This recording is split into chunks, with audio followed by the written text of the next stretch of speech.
So guys, स्वागत है आपका एक और उज्जैन के एक और ब्लॉग में। इससे पहले वाले ब्लॉग में मैंने जो आपको दर्शन कराए थे अपने साथ, वो थे महाकाल उज्जैन जी के दर्शन।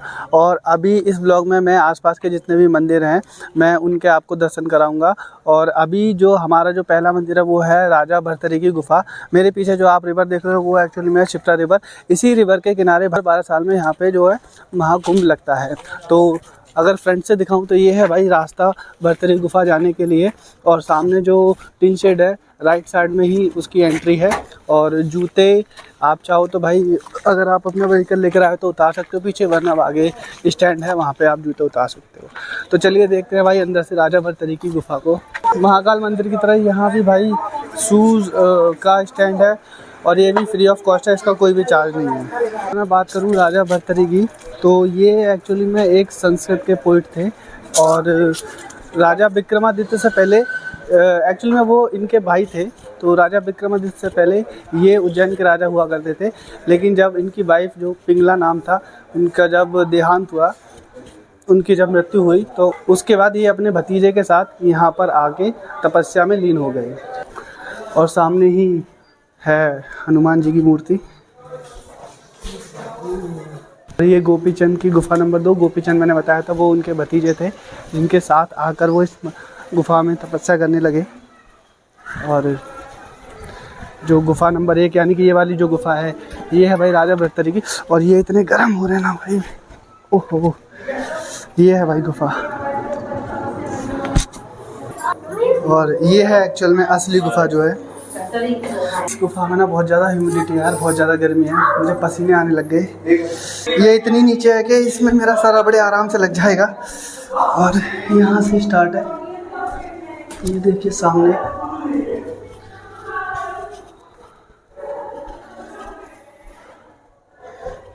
एक ये गेट है गुफा का।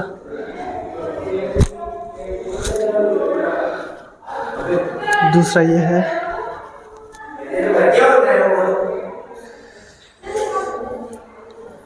और तीसरा वाला ये है। मुझे क्यों हो रही है यहाँ पे, मुझे इतना पसीना आने लग गया। एसी तो लगा हुआ है यहाँ पे लेकिन वो काम नहीं कर रहा था। इस गुफा में 10 मिनट रहना भी बहुत मुश्किल है यार, क्योंकि इसके अंदर इतनी ह्यूमिडिटी है ना कि 5 मिनट में इतने पसीने आ गए और बड़ी घुटन होने लगी थी। दूसरी जो गुफा है वो है ये। गुफा में रुकना बैठना मना नहीं है। वैसे भी इतनी गर्मी में कौन रुकेगा यार यहाँ पे।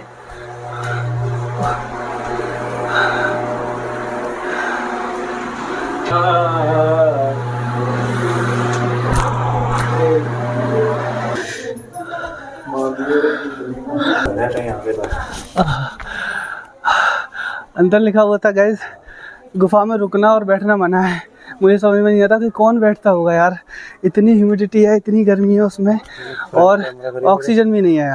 ये है एक मंदिर, इतने ज़्यादा मुरैना पत्थर है यार, क्या ही बताऊँ।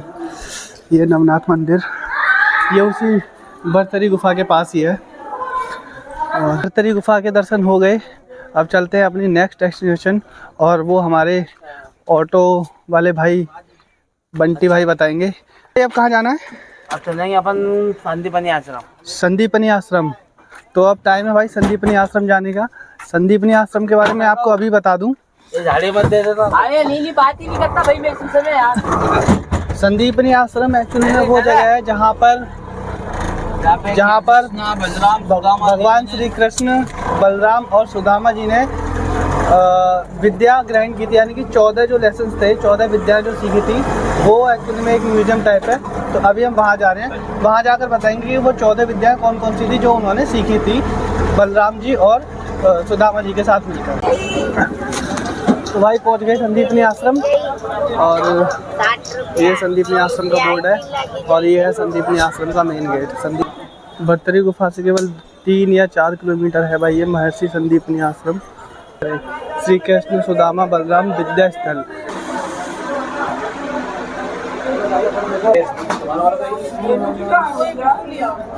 श्री कृष्ण द्वारा सीखी गई 14 विद्याएं। अंदर चलते हैं और देखते हैं कि क्या है। ये एक काइंड ऑफ छोटा सा म्यूजियम ही है। 14 विद्याओं की कला दीर्घ। और उस वाले मंदिर में भाई फ़ोन अलाउ नहीं था, इसलिए वहाँ से कुछ दिखाई नहीं था। और ये देखो यार, ये देखो अगर हम बात करें पहली उसकी लेसन्स की, पहली विद्या की, तो जैसे कि हो गया पुराण, ये मीमांसा, लॉजिक यानी तर्क, कल्प, थियोलॉजी, धर्मशास्त्र, निरुक्त। इसी तरह से कुल मिला के 14 विद्याएं जो थी वो यहाँ भगवान श्री कृष्ण ने बलराम और अपने दोस्त सुदामा यानी अपने मित्र सुदामा के साथ सीखी थी। जैसे कि अगर बात करें इसकी तो ये ज्योतिष, उधर व्याकरण यानी कि ग्रामर, ये मतलब सारे ही मतलब पिक्चर के थ्रू अच्छे से डिटेल में बताया गया है। ये हो गया ओसोडी, ये हो गया शिक्षा यानी कि टीचिंग, उधर मेडिकल साइंस,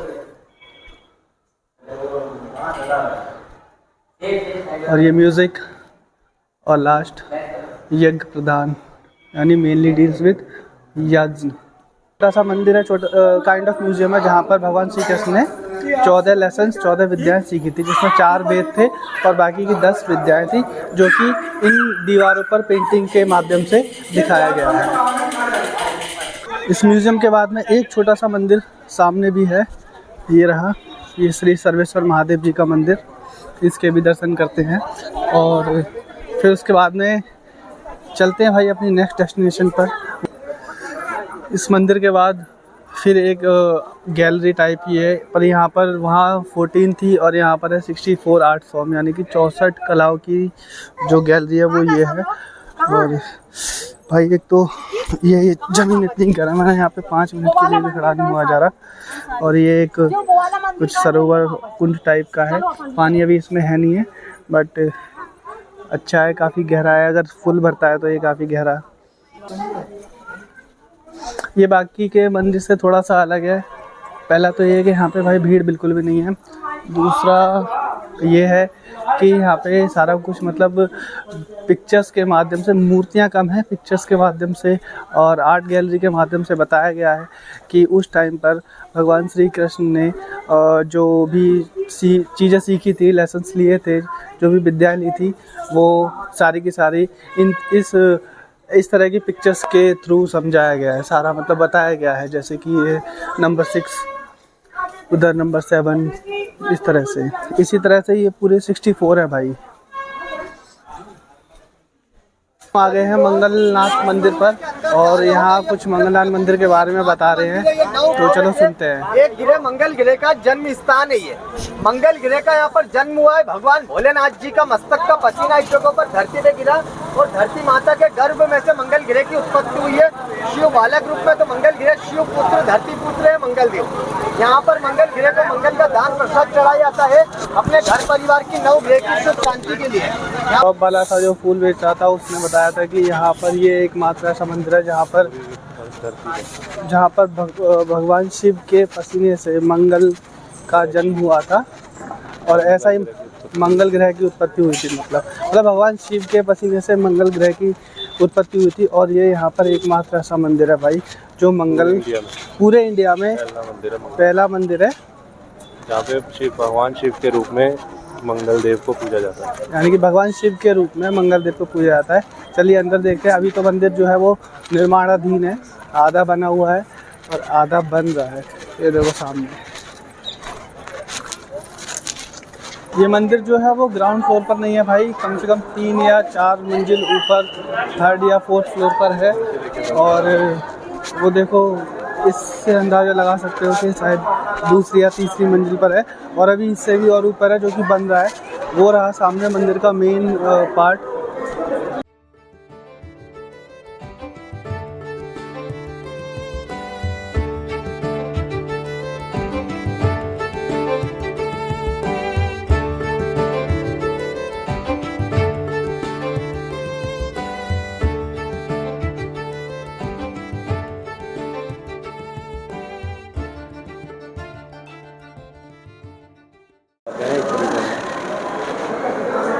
श्री भुवनेश्वरी पृथ्वी माता जी का मंदिर है भाई ये, और ये है भुवनेश्वरी माता। इनके एक चक्कर लगा लेते हैं।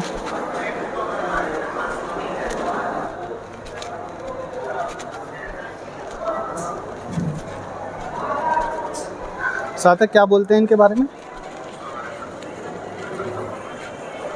ये है माता भुवनेश्वरी देवी का मंदिर। कहा जाता है कि अगर इनका एक परिक्रमा लगा दी जाए तो मतलब एक पृथ्वी की परिक्रमा के बराबर है इनकी एक परिक्रमा। मतलब कहने का मतलब ये कि अगर एक मंदिर का चक्कर लगा ले तो ऐसा माना जाता है कि पृथ्वी का हमने एक चक्कर पूरा कर लिया। बिल्कुल सही आपने।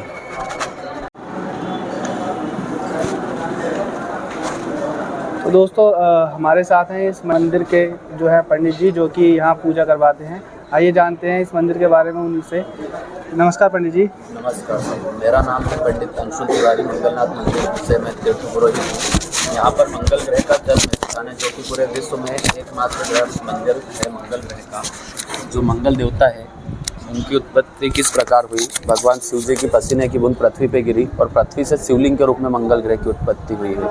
यहाँ पर जो मांगलिक लोग रहते हैं विशेषकर उनका पूजन होता है। साथ ही मंगल देव जो अपने ग्रह रहते हैं जन्म पत्रिका में, उन ग्रहों के सेनापति होते हैं, जो कि 21 कार्यों को साधने वाले होते हैं। जैसे अपनी मन इच्छित कामना की पूर्ति के लिए, व्यापार व्यवसाय के लिए, शादी ब्याह के लिए, ऐसे कई अन्य 21 कार्यों के लिए भगवान का पूजन इत्यादि किया जाता है। ये मंगल भगवान क्या है कि उग्र ग्रह है, क्योंकि भगवान के क्रोधित रूप से उत्पन्न हुए हैं। भगवान शिव पुत्र ही मंगल हैं, तो इसलिए भगवान को ठंडा करने के लिए यहाँ पर विशेष पूजन किया जाता है। चावल को उबाल कर उनको ठंडा करके उसमें दही मिला के दही भात पूजन किया जाता है, जो कि भगवान का भात पूजन कहलाता है। जय महाकाल, जय महामंगल। पंडित जी जो पूजा कराने के जो जी, क्या वो अलग अलग तरीके से पूजा कराई जाती जी है?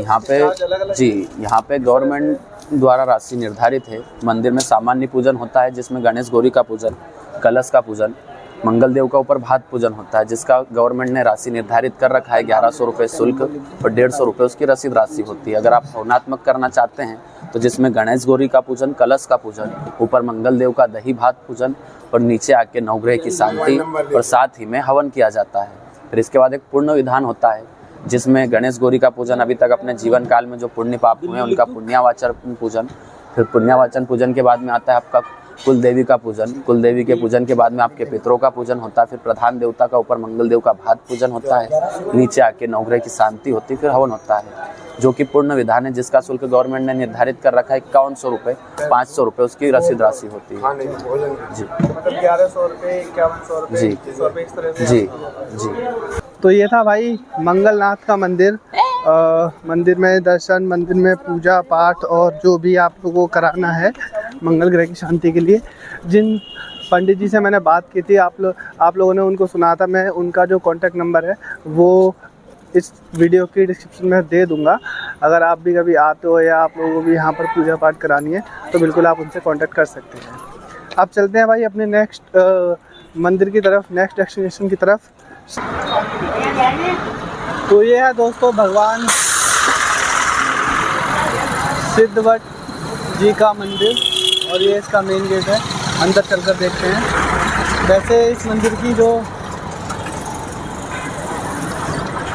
खास बात है, जैसे कि मंगलनाथ की थी और भरतरी गुफा की थी, वैसे इस मंदिर की खास बात ये है कि यहाँ पर पिंडदान और पितरों की पूजा कराई जाती है। मतलब जो इस दुनिया में हम नहीं रहे उनके लिए यहाँ पर पूजा होती है।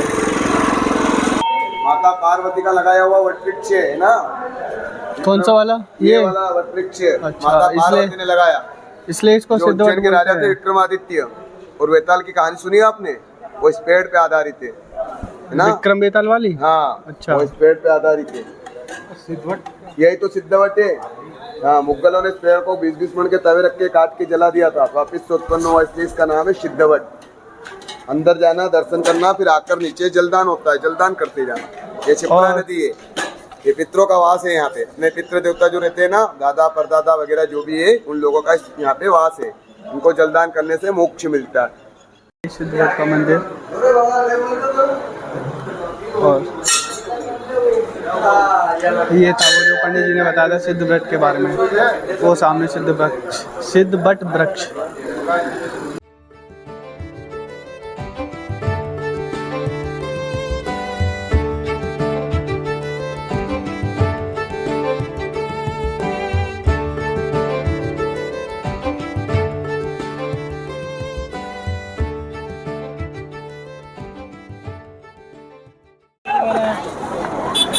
तो पहुंच गए भाई काल भैरव मंदिर, जो कि महाकाल जी के सेनापति कहलाए जाते थे। छोटी छोटी दुकानें हैं फूलों की। और भाई काल भैरव जी को प्रसाद के रूप में शराब चढ़ाई जाती है। तो भाई श्री काल भैरव जी के भी दर्शन हो गए। ये है उनका मंदिर। अंदर वीडियोग्राफी अलाउ नहीं है इसलिए मैंने अंदर वीडियो नहीं बनाई। ये सामने छोटा सा शिव मंदिर है। और ये है भाई दीप माला, दीपों की माला, यानी कि इसमें जो है दीप जलाए जाते हैं और ये काफ़ी ऊंची है। इसी तरह से एक और है भाई, हर सिद्धि मंदिर पर है, लेकिन वो एक नहीं है, वो एक नहीं है, वो दो हैं और इससे ज़्यादा हाइट में है।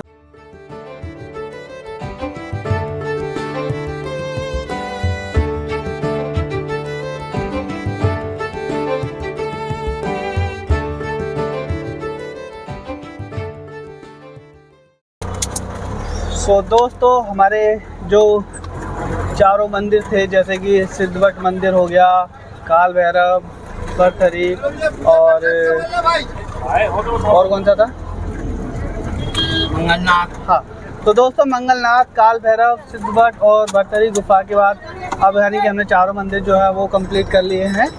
और ये काल भैरव से मिली थी भाई आदि, जो है पंडित जी ने अपने पास रख लिया। अब आदि जो हमको यदि आप समझ नहीं आ रहा हम इसका क्या करेंगे, तो कोई नहीं। फिलहाल इस ब्लॉग का मैं एंड यहीं पर करता हूं, क्योंकि ये ब्लॉग भी काफ़ी ज़्यादा लंबा हो जाएगा अगर मैं इसको और कंटिन्यू करता हूं तो दोस्तों कैसी लगी यार ये वीडियो, कमेंट सेक्शन में कमेंट करके ज़रूर बताना। और अगर वीडियो अच्छी लगी तो लाइक और चैनल को सब्सक्राइब ज़रूर करना। मिलते हैं नेक्स्ट ब्लॉग में।